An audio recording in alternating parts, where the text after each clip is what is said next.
কয়েকদিন আগে সামাজিক যোগাযোগ মাধ্যমে একটি ঘটনা ব্যাপক ভাইরাল হয়, যেখানে আমরা দেখতে পাই একটা চোর গোল ঘরে জানালা কেটে ঢুকে পড়ে। চোরটা যখন ভিতরে ঢুকে তখন গরুগুলো বুঝতে পারতেছিল এটা আসলে তাদের মালিক নয়, তো তাই এই জন্য তারা ছোড়াছুড়ি করতেছিল।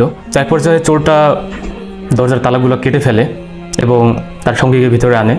তো তারপরে দুজন মিলে একসাথে গরুটাকে বের করে ফেলে। কিন্তু গরুটাকে বের করে ফেলার পর গরুটা আসলে অনেক ছোড়াছুড়ি করতেছিল। আসলে সে বুঝতেছিল যে তাকে যে নিয়ে যাচ্ছে সে আসলে তার মালিক না।